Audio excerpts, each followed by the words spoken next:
If you've never bought a business before, but you're interested in doing so, you're in the right place.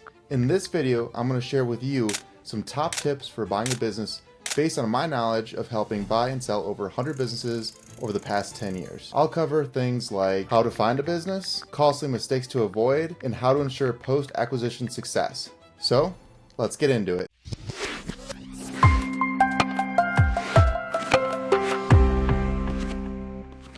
So this is how to buy a business in 2026. Why this matters and why most people fail. Buying a business is one of the smartest building moves you can make. You know, a lot of people, they talk about real estate, but businesses are a great way to build long-term wealth, generational wealth. You know, buying businesses oftentimes comes with real estate, so it's a great way to kind of double up. But 90% of interested buyers never make it to closing. Yeah, maybe even a little bit higher than that. So many people from seeing the buy side and the sell side, so many people that come to one of our clients to buy a business just don't have their ducks in a row, don't understand the process, don't have funding lined up, or they say the wrong thing and they lose their funding. So most people who come into this end up not making it to closing. So they're overwhelmed by the complexity and don't know where to start. Very true. So unless you were fortunate enough to come from a family that had businesses or lucky enough to find a really good mentor, the process of buying, acquiring, and growing a business is very daunting, especially when you start talking about, oh, this business is for 2 million or 5 million or 500,000. They're big numbers, and the complexity of getting the loans, knowing where to start, and how to grow the business is a lot to take on by yourself. Many buyers make a rush decision and don't complete an extensive due diligence. Very true.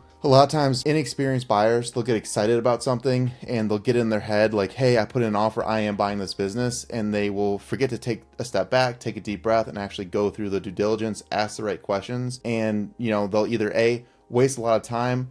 Those questions or concerns will pop up later, and they'll either not get the funding and they'll waste time on attorney fees and whatnot, or they'll go through with the sale and they didn't do the correct due diligence and something pops up in the business that was a skeleton in the closet and the business goes under, or you're 30 times more stressed out than you were before you bought the business, and nobody wants that. So here's a complete buying process. Define your target, find opportunities, your due diligence, valuation and financing, so understand how to pay and how much to pay, negotiate, gotta negotiate, and close and transition. So characteristics of a strong target business. So here's some things that you want to look for. 3 years of stable, consistent cash flow. So that's looking at 3 years of P&L reports. Also tax returns. The tax returns you want to make sure match the P&L reports. If the business is stable, that's perfectly fine. If it's decreasing a little bit, that's okay too. That could show that there's some opportunity. Maybe the owner is getting burnt out and there's an opportunity for you to step in and start taking it to the next level again. Or better yet, the business keeps growing. Now, anything that you see that's too much of a spike, like just, doubling, tripling year over year, be a little suspicious, especially with like e-commerce brands and things like that. They're pretty sneaky. Some deceitful business owners can be pretty sneaky about how they show growth and how it's not actually a good representation of where the business is at. Owner independent operations, that's saying that, there's systems in place. The owner doesn't have to be there. If the owner's not there every day, the business runs just fine without them. Clear growth potential, saying, hey, the business is doing great now, but there is still room to grow, whether that's a new location, increase the territory, increase inventory. You just want to have some kind of idea of growth because you're going to have a new debt service that the current business doesn't have by purchasing the business. So you want to make sure that there is a light at the end of the tunnel and that you can continue to grow the business. And check for service businesses are fantastic, especially if you're already involved in that. So if you're a plumber and you want to buy a plumbing business, even better. Manufacturing, there's a boom of manufacturing in the US right now. It's a great time to buy some of these smaller facilities. A lot of the owners of these are starting to age out. Biggest hurdle there, just FYI, is the employees. They're aging out as well, so you have to have a constant rotation of some fresh younger blood coming in. Healthcare, it's healthcare. I mean, do I have to say anything else? And e-commerce, which I'm a little weary of, but just personal bad experiences. And what to avoid. So declining revenue trends, again, we talked about if it's going down slightly, nothing to worry about. We all have bad years. If it's then or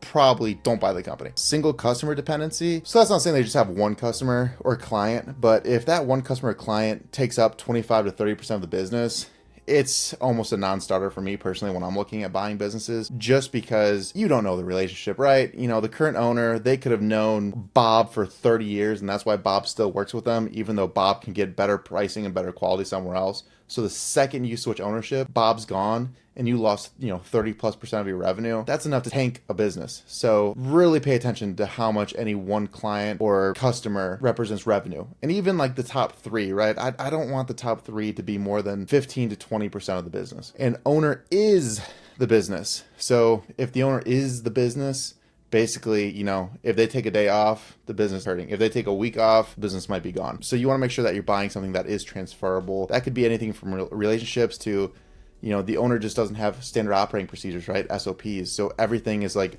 in their head on a napkin, typed up in a Google Drive, lost for all eternity. So just make sure that there is key employees in place. The owner does have some SOPs, and that the business could survive even today without the owner there for at least some sort of time. Pro tip, don't chase the sexy businesses. The best deals are in boring industries that print cash. Think trash removal, not trendy coffee shops. Absolutely, right? It's, everyone wants that cool, trendy business, whether it's that restaurant that you get to go sit at the back table or that cool tech company, when really the ones that are always overlooked are the most stable and the most profitable. For me, trash removal, absolutely. Septic businesses, that's next on my roster, is to buy a septic business. How to find a business for sale. So there's online marketplaces. You can go online, start looking through those. BizBuySell, businessbroker.net, Biz something else. There's a bunch of them. BizBuySell is probably the main one that people go to. You got to be cautious just going on those. There's a lot of scams out there. A lot of people that are leading you down the wrong rabbit holes. A lot of self-listed businesses that, are less than clear about their actual financial representation. And I'll also say that most of the time, when a business hits BizBuySell, it either hasn't been able to sell previously. So that means that they try to sell it off market and it didn't happen. There's probably some issues. Or if it's made to BizBuySell, a private equity firm's probably going to snatch it up, or I guess snack it up. It could eat it. I don't know. Could snatch it up before you ever get a chance. Well, I work with professionals like, Atlantic Coast. So you get access to the off market deals. 80% of all deals are never listed publicly. So that's on BizBuySell and things like that. And the best deals to be had are the ones that never get listed, right? Because you get in the door first, you get to talk to them first, you get to negotiate first, you get to keep it out of the hands of private equity and things like that, especially on a smaller business scale. They're pre-vetted opportunities. If someone comes on as an acquisition client for us, we go through and we're looking at the business. Hey, here's your target businesses in the target areas. We go through, we look at it, we request financials, start doing that first layer of due diligence before we ever even bring it to you, right? Because we want to make sure that we're not wasting your time, you're not wasting anyone's time. It's how most of our clients find the right business to buy. And expert guidance through the whole process. We'll talk a little bit more about the process. We'll probably go into a more in-depth video down the road, but the process is intense. There's a lot of different hoops to jump through, especially when it comes to funding, to working with the right attorney, to understanding cash flow and working capital requirements. And there's a huge psychological element to this too, right? Sometimes an owner ends up not wanting to sell. Sometimes, more often than not, a couple days before closing, you get cold feet, oh man, what am I doing, buying my first business, when it should be an exciting time. And we try to make sure that everyone stays calm, and the whole process should be fun, and it should be stressful, but in a good way. It's a big life-changing event for everyone involved. Direct outreach. So that's another way to find a business for sale. So you can target owners in the industry that you're looking for. So if you want septic businesses or trash removal, you can find all the different businesses, call them, go into the shop, leave a business card. I've had quite a few people who've told me that they've bought businesses that way. I think in today's day and age, they look at you as some kind of scam artist. So they're less likely to give you the information that you want. But it can build real relationships. And that's the next point. Build relationships 6 to 12 months ahead. So that's, starting to talk to your community, talk to the Chamber of Commerce and things like that, and say, hey, look, this is what I'm kind of looking for. I'd love to get, your opinion on if you know anybody. You could talk to some CPAs and see if they have a client that they know of that might be interested in selling. Pro tip, the best deals come from relationships, not listings. Start networking before you're ready to buy. Absolutely. I think if you can get a good relationship built, even if that's a short one, right, where you trust them, they trust you, it's going to make the whole process that much smoother, that much simpler. And then it kind of becomes you as the buyer and them as a seller working together, kind of against the lender, right, to make sure the lender's getting all their ducks in a row. And it's going to make the attorney fees lower. It's just going to make the whole thing a much less stressful environment to buy your first business. Financial information you must request. 100% non-negotiable. 3 years of business and owner's tax returns. So whatever they're reporting to the government, that's what you need to see. That's the most amount of proof that you can get on the financial accuracy of their profit and loss statements. Monthly P&L statements and balance sheets. Yeah, and it's not just, hey, I want last year's. It's I want 3 to 5 years of P&Ls and balance sheets.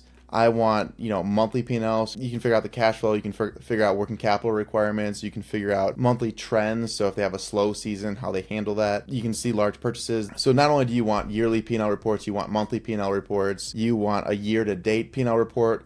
You want year-to-date compared to last year, the same time frame. So if you get P&L from January to October 2026, you'll want to also see January through October 2025, so you have a direct comparison between the two. Customer concentration report, we already talked about that, right? You want to make sure that no customer makes up more than like 20% of the business's revenue. Detailed expense breakdown, yes, absolutely. You want to see what they're spending their money on. So maybe there's some fat that you can trim, or you just go in there and you can make a much better forecast if you understand the current expenses that the business has. SDE and EBITDA calculations, those are used for valuation multiples and also to give you an idea of what you will potentially make by buying this business after debt service. We do that in another video. Check it out. Working capital requirements, often something that's overlooked the first time you're buying the business. An asset list. These should be detailed. It's not just, hey, we have these computers and these trucks. It's how many miles does a truck have? Is there a service record? When was the last time the tires were changed? When was the last oil change? Is the vehicle wrapped? What software is the computer running?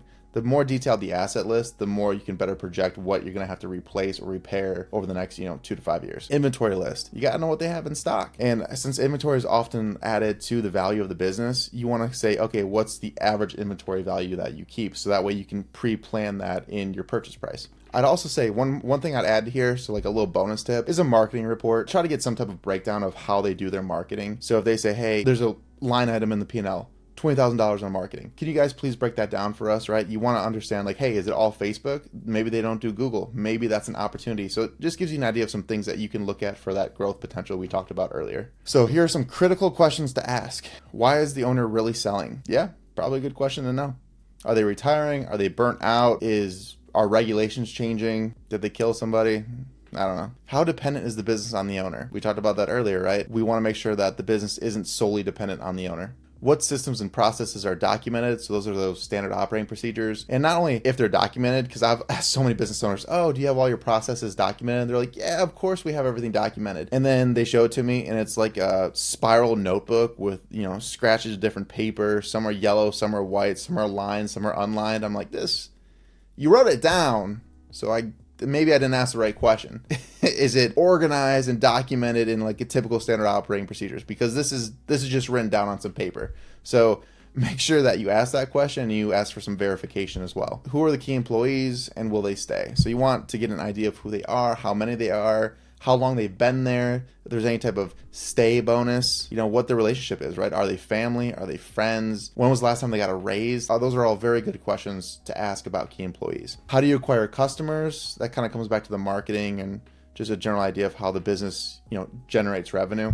What would break if the owner disappeared tomorrow? That's a very critical question. So if you say, hey, tomorrow you're on your way and you get hit by a bus, you're out for 6 months, what are the first things to fail? And hopefully an owner is pretty realistic and honest with you about that. Most of the time they are. And that gives you a really good idea of, hey, here are some of the struggles that I'm probably going to have when I first step into this business, right? Because the owner, he's not going to stay around. He or she is not going to stay around forever. Pro tip, the last question tells you everything about the business's real value. Yeah, I agree. If the business disappears with the owner, then, there's not that much value there. And it's probably not worth the risk for you. So warning signs to watch out for. Owner won't provide complete financials. Just walk away. Like if they don't give you accurate, up-to-date, clean profit and loss statements, balance sheets, tax returns, then just go. It's just don't risk it, please. Revenue declining year over year. That's obviously a red flag. Major customers recently left.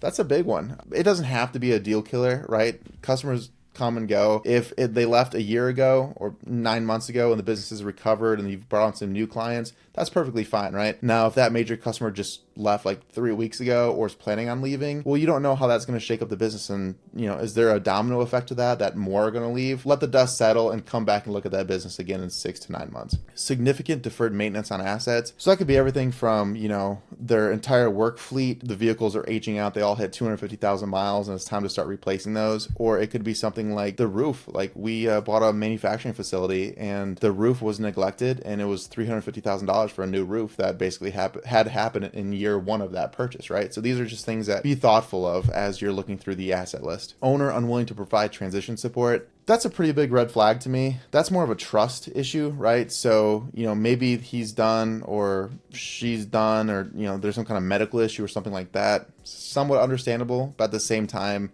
you need some type of help for that transition, no matter how many businesses you've owned, how long you've been in the industry. Every business is a little different and always has these little nuances. So if they're unwilling to do any transition support, that's a red flag. And there's plenty of other businesses out there. If you see these, walk away or negotiate hard. Most of them, just walk away.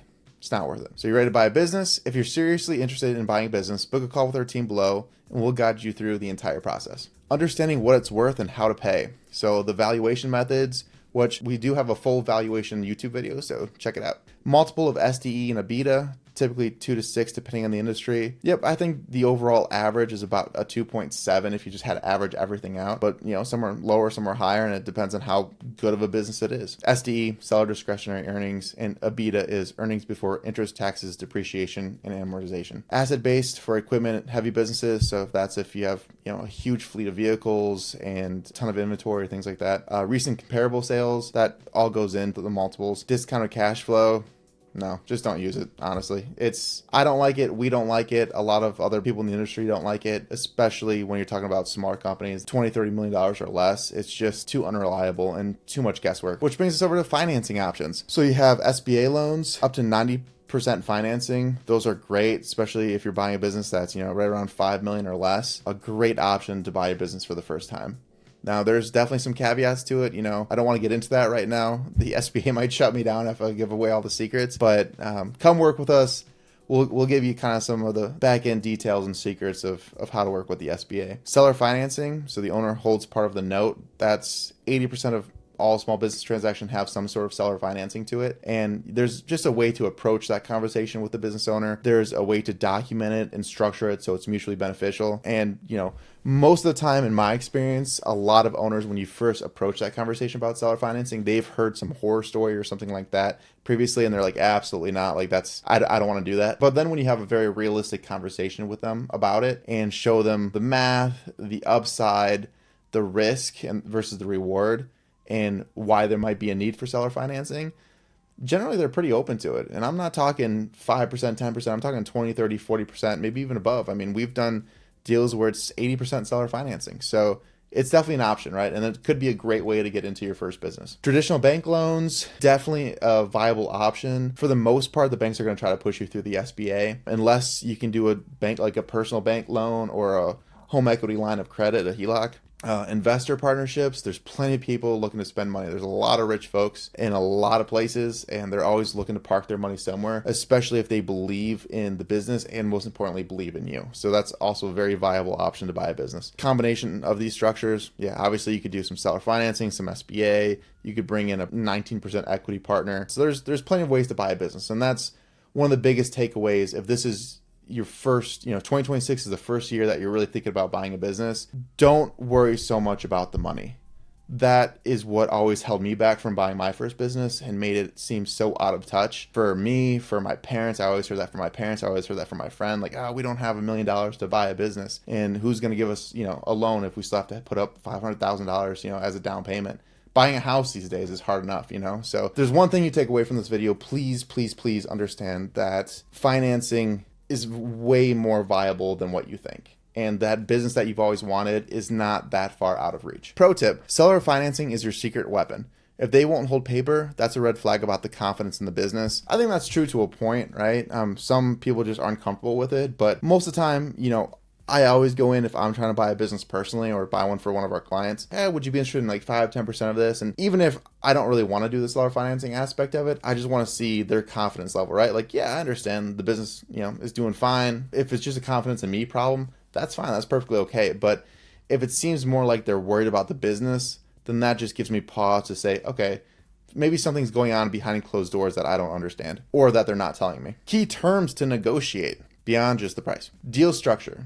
cash versus financing mix, seller financing, things like that. Seller transition period, these are normally 30 to 60 days. And then the next tier is 90 to 120. And then after that, it's almost like, they're just going to stay on for a year or 2 years, whatever. Normally, you try to get about 2 weeks for free, which is basically, hey, that's kind of wrapped up into why I'm paying you the premium multiple or whatever, even if you're not.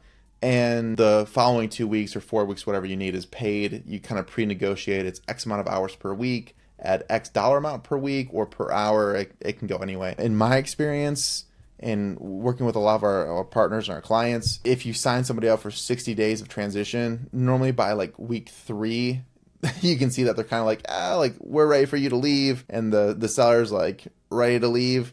And everyone just kind of gives each other that little nudge, and it's done well before, the 60 days are hit. Sometimes, it's 60 days and they want a little bit longer, but I would say the majority of the time falls about 50% below what you actually asked for. Non-compete. So obviously you want to non-compete. It's important to work with an attorney on this non-compete, just because something too broad or too long of a time frame, if that ever actually needs to be enforced, a judge will just toss it. So you want to make sure that the non-compete agreement is very viable in case you ever do actually need it. Working capital adjustments, training and customer introductions. So you want to make sure you kind of spell out what the training is going to cover and also how they're going to handle customer introductions as well as employee introductions. That's a big one. A lot of people don't want you to meet their key employees until after a sale, which, you can understand from their side, right? They don't want to let the cat out of the bag that, this person might be buying the business before, there's actually pen on paper and money's been exchanged. But at the same time, like you as a buyer, I want to meet and know those key employees to see like, hey, do we vibe? Do I feel like you have a long-term career in this company? Do you look happy at your workplace? And what would you like to change? So there's a lot of negotiating that comes to when can you meet key employees and when can you meet just like the general team. Equipment condition guarantees. We see this a lot in manufacturing facilities, not so much in service-based businesses. Like if it's fleet vehicles, they'll say, hey, go out there, kick the tires, lift the hood. It's good. But, manufacturing facilities with a lot of heavy equipment and agricultural companies a lot. We see this a lot with like tractors and things like that are big, expensive pieces of equipment that do get used and abused. So pro tip, sometimes paying a bit more with better terms is the smarter play than getting the lowest price. And I absolutely agree with that. I would rather pay someone, that extra 0.3 of a multiple to get really good terms that I feel confident in, because that takes a lot of stress off my plate, and it also just makes the whole experience better and a lot less risky. And if you can buy a business with the least amount of risk, then you're setting yourself up for success. What not to do? Getting emotional about the deal. Business is business. Take emotion out of it. It's the whole process is going to be emotional for everyone. The person selling the business, it could be their lifetime achievement and also their identity, right? So they can get very emotional about selling it, which means that you have to be the strong, solid rock that doesn't get emotional about buying it. So don't take things personally. Don't get emotionally involved in, the owner's backstory or key employee's backstory. Just look at the numbers, look at the industry, trust what your advisors are telling you,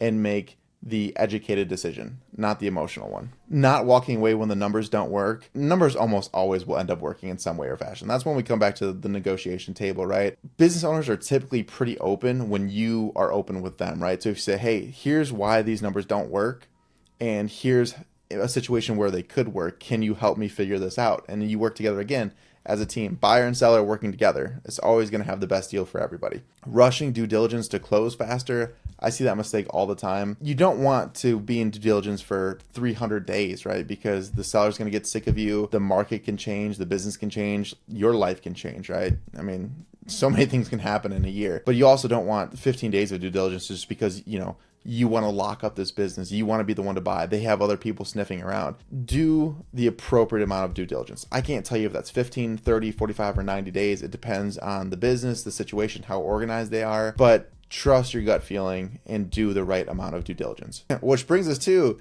ignoring gut instincts about the seller or the business. I would like to just kind of emphasize this one, which is why it's bolded. I've had failures. I've always either been successful or I've learned something. So I don't want to say that it's been complete failure for absolutely no reason, but some of my lessons learned have been because I didn't trust my gut instincts. On paper, things looked right, conversations felt right, but something just deep down was telling me, hey, don't trust this guy, don't trust this business. And I ignored it because, in my head, as I'm growing my businesses and, my financial wealth, I'm like, hey, this is how, the rich people keep getting richer as they take big chances. You look at people like Elon Musk, for example, right? Risked everything multiple times and double down, and it's worked out. So that's what you really want to avoid, right? Two specific occasions that I know I go back to, and I go back to in my head all the time when I teach people or I give lectures and speeches, as I say, look, my gut was screaming, don't do this. And for some reason I was like, no, this is the old mindset. You're a savvy business guy now. You need to take chances.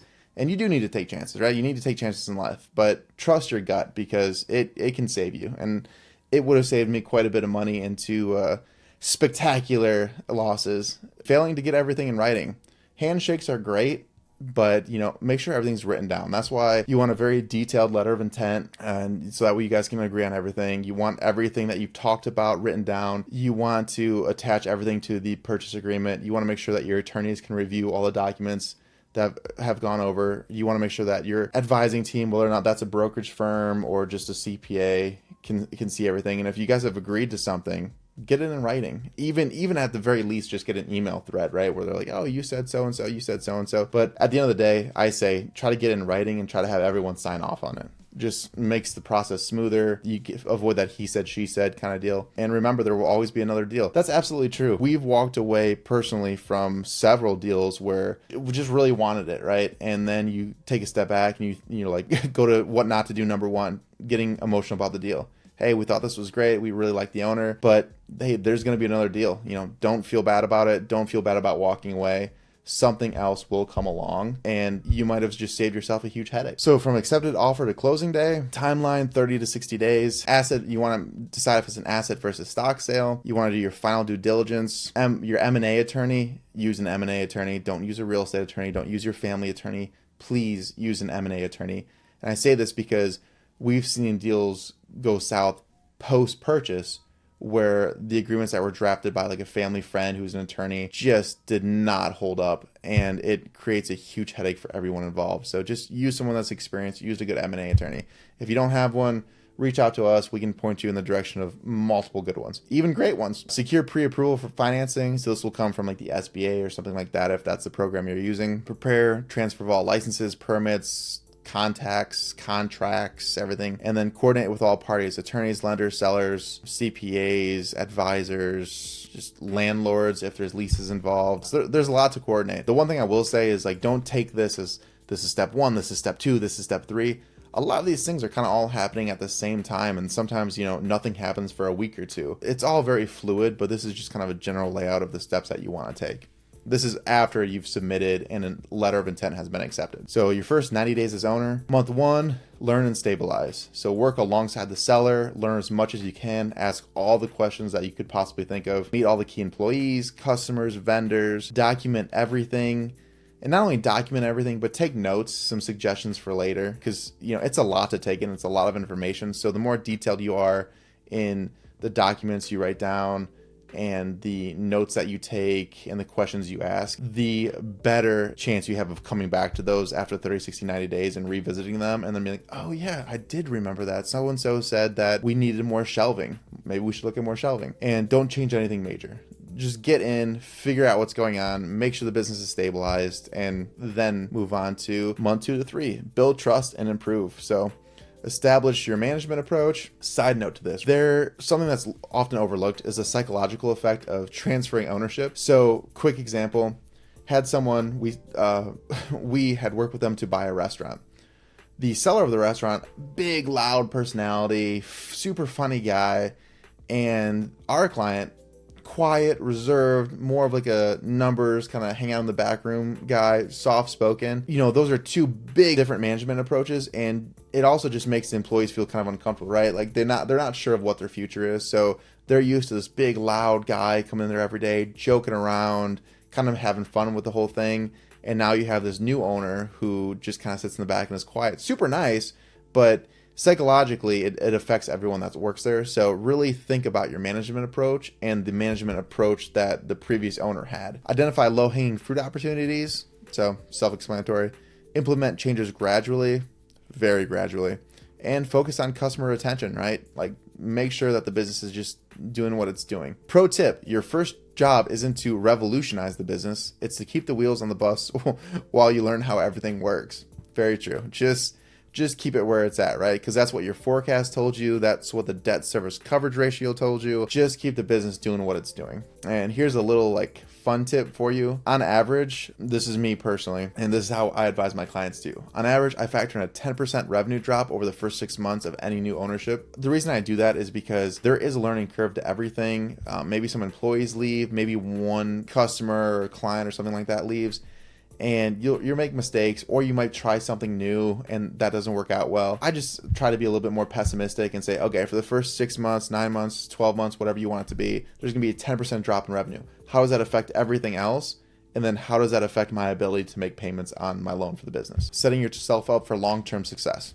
So maintain seller relationship for ongoing advice. Again, buyer, seller, you work together. It's a much better deal for both of you heading into the future. There's been plenty of companies and transactions that we've been a part of where 2 years later, they'll contact the seller and just say, hey, we're thinking about expanding this branch of the business. Would you have any interest in coming back for like a 12-month contract and helping us do that? And because they've had such a good tight-knit relationship, they're like, heck yeah, let's blow this thing up. Keep the relationships, highly important. Retain and incentivize key employees, huge. You want to make sure that the key team stays in place. Customer retention is priority. It's always easier to keep a customer than it is to find a new one. Implement growth strategies gradually, not all at once. Yep, you don't need to come in from day one and just say, we're going to do this, this, and this to grow the business. Stabilize, try this out for a little bit.